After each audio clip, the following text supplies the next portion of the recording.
It's the Virgo new moon. I feel like for all of the preparations that we've made, there's still more preparing to do. It is a new day though. It's a new energy, it's a new vibe. There may be a new tribe. There may be something out there that's worth working towards, that's worth putting your service towards. Oh yeah, I forgot to light the candles. We're kind of sort of together this morning. It's finding that balance, that perfect balance of self-care and getting your shit done. It's a fine walk. You gotta be able to goof off, have a little bit of fun. We got some Leo on this moon as well, giving us a nice energetic vibe. Like Leo came into the new moon energy and brought us and showcased us our talent. And Virgo is that coach that's coming in and giving us those fine points to perfect our steps so we can really put on a show. I kind of like the staggered moon energy because I've been following it for a while. It was kind of cool. That was kind of cool. Because I count the 3 days around the moon cycle anyways for peak energy. Everything else kind of fell in steps. There's like step 1, step 2, which is a little bit higher up on my lap, and then this just stuck in between my pinky and my ring finger, like that. So what sticks out is the tower. A little constructive deconstruction. Okay, okay. Cool, cool. All right. Okay, let's step ladder back. Let's step ladder back. Let's take the 2 cards on my lap, and then there's 1 card down below even. So, with grace and balance, easy does it. We're going to climb down from this erupting tower. You don't want to jump. I did not want to jump all the way down to the ground in order to pick this up. That seemed crazy. No, no. Gather the wings. Tie up those ropes. Make sure you are secured. This leap of faith isn't purely faith-based, blind or naive. This leap of faith has been calculated and has been well known. Because I feel like we may have set the dynamite to go off in this tower. This was always a part of the plan. This is the question. The question is, how do you moon? Wake up, warriors. Good morning, children. Welcome in.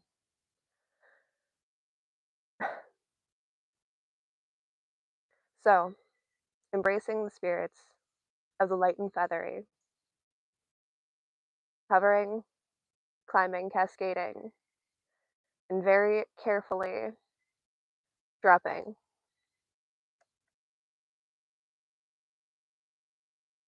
To a solid foundation. There's chaos, madness, and destruction up above, and beneath, on the ground, is the safety and security of the Ten of Pentacles.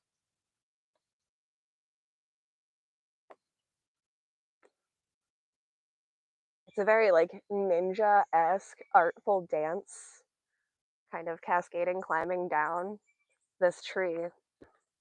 And I'm just really enjoying watching the show. I'm just really enjoying watching the show inside my head. Like, how interesting. This was very, very calculated. Mapped out by a spirit, by guide, by your highest self who's been plotting this the whole time. 9 of Cups, 7 of Cups, 2 of Wands, and the 10 of Wands. Drop down, reversed, face down.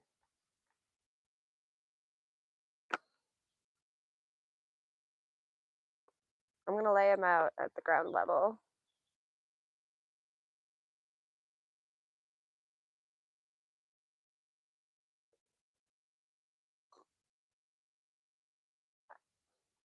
Why does this feel like a weird in-between space? Like we have slipped in between dimensions where there's not really offerings, but we're not really waiting for anything either. This feels very like purgatory. It's not good. It's not bad. I'm not impatient, but also, is this all forming yet? Has this formed? Has this Ten of Pentacles taken its full shape? Kind of like the world is loading in as you go. Ah, welcome, welcome. New Zealand, all right. Love it. All right, so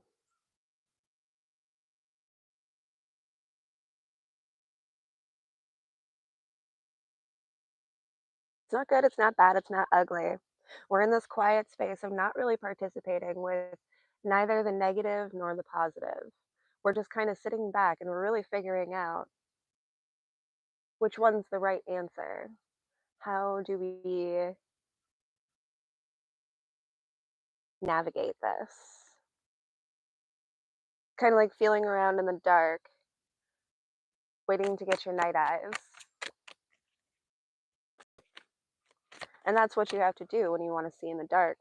If it's too dark for you to see, the best thing you can do is to sit still and be patient. You're not really waiting for anything. You're not really receiving anything. You're just sitting in the dark, waiting for your eyes to adjust, letting the light do its little light show, perform its little performance so that you can empty out all of the light sources that you have retained in your eyeballs. And once you have released enough light from your eyes, you can take in that low light a lot better and you can see in the dark.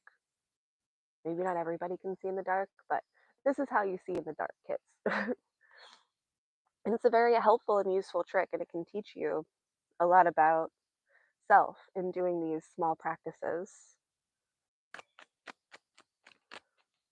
and observing them. What is it like when you're just waiting for your eyes to adjust? You're just waiting for the world to render in. All of the best laid plans, we're just waiting for it to drop. So reversed, so upside down, so turned around. Like I feel like this ninja that was cascading down is well, good morning, Liberty and Justice. Nice to see you again. I feel like this person that's cascading down this tree is like, again, doing some really crazy ninja moves. Like now we're going down upside down, like we're rappelling by our feet. Kind of nonsense. Very skilled. Leo brought the talent. I tell you, Leo brought some like energy to this new moon that I don't think we could have pulled off without without it. I don't think we could have done the show without it. Like Leo is very important here. Hey, you know what finally turned up right? Do you know what finally turned up right? Ah, happy birthday. Leo energy is fantastic. Is it not? Gives you all of that. And that's what made the world turn round. 10 days before mine. That's neat. That's neat. All right, so this Wheel of Fortune, this progression, this movement, it's all for point, it's all for purpose. Virgo wouldn't do anything without having a good reason to do it, without thinking that they could make something better. Now, sometimes, to a Virgo's credit, that is their detriment. 10 days coming up, she's a Virgo with a Leo rising. Yeah. We're getting there, though. We're getting there. The preparations. But as that Virgo energy can do, we can do a whole bunch of stuff for a whole bunch of nothing. But this one was for a point. We were holding our points here. We were holding our feelings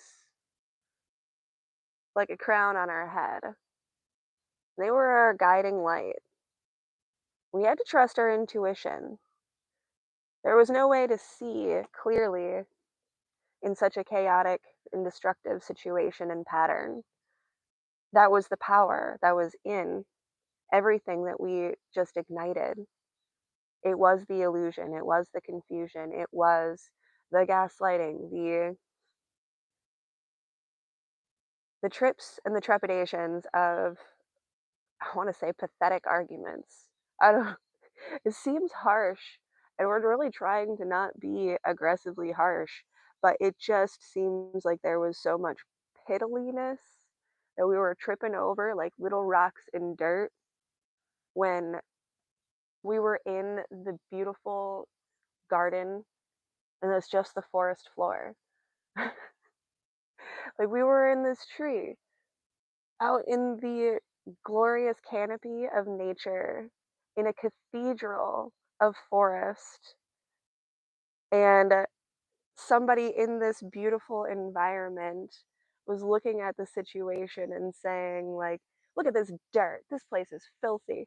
Like you're stating facts and saying them angry, and that's how you are making this like energy vibration shift. No.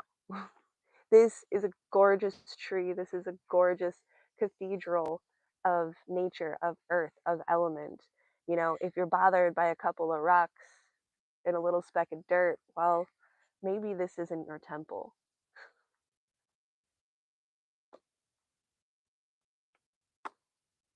But that is our temple. That is our space.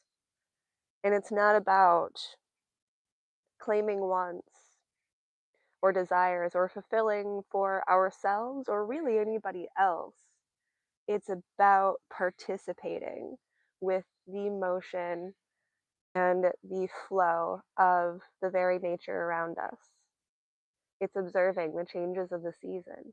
The temperatures are getting a little bit cooler. The harvest is beginning. Oh, it has time before it gets well underway, but this marks the time where we start to claim, where we start to reap, where we start to bring in from all of our hard work. And this is the most intense labor time sometimes because there is such a bounty. If you've done good work, the bounty will be overwhelming at times to pull in, to work with it, making sure that you have everything laid out, planned out. Where is everything going to go when it all comes in? What am I going to do with it? How is it going to fit into my flowing and functioning system? Because if I don't have a plan for what's coming in, it's just going to be something sitting in my way. It's just going to block us out from what we're trying to get to. You're just bringing stuff into your house and you're not putting it on a shelf. Now you've got a stack of boxes in front of your door. Now you can't get in. So, laying out those plans, getting everything that comes in to form a function that propels and moves your wheel of fortune towards the results, towards the turn that we are looking to see and receive. As everything is rendering in, do not forget every little step. This is a dance. This is this is a performance for the gods. This is a performance for the nature itself. Showing them what we're working with, how we can make what we do look beautiful, look artful, and feel true and good, and serve in a way that truly serves. It's not about finding, seeking, or reaching at this time. It's just about taking in and putting those things to work, getting that value, and letting it speak for itself. Let that become your new identity. If the world and the society and the people around us want to apply identity to every thought, action, and deed that we do. And let's make sure that what we show up and say, do, or move around in our space speaks on behalf of that. Then we don't have to speak for ourselves. We don't have to justify what we're doing because somebody sees it, somebody recognizes it, somebody will come up and literally say to you out of the blue, hey, I just wanted you to know you do a really good job at whatever it is that you do. Like, no, you. I've seen you do this thing, and the way that you do it is particularly impressive. It might be something you've never been complimented for before, or you just haven't heard a compliment in a really long time, but the one that you receive, whatever comes in, is going to be so truly and uniquely you that you can't deny it or pass it off to somebody else. You have to claim it for your own, like, oh, huh, I really did do that thing, didn't I? Hey, thanks. I appreciate that. And that becomes your new level, your new elevation. It's not about performing to be seen. It's about performing for your own joy. When somebody catches that spark of joy, it ignites something in them and they're just going to have to say something because they got because their vibration was elevated by witnessing what it is that you have done, and they just wanted to give you a little bit back. That's their payment. That's their coin that they offer for your street performance. Is you just lifted my spirits. You elevated me, so I'm going to give you this. And what do you do with it? Do you take it and do you spend it? Do you put it into savings? What are you going to spend it on? That's our plan. That's our plot. How will this coin that we have obtained serve us in the future? How can we make it grow? Because we've got a new forest to grow. We are reforesting. But sometimes you got to tear some stuff down to make room for the new. And that's what we done got to do. Wow, kids. I feel like that was it. This was a very highly energized, meticulous, and particular reading that only Leo and Virgo together could bring. It's a show-stopping number. It is flawless. It is gifted. And I hope that you soak in every moment of this new moon energy and utilize it to your best abilities. Let it light up your life and bring you the performance of a lifetime. It's a golden opportunity. What are you going to make? What are we going to bring in this harvest season? Thanks, kids. And we'll see you next time.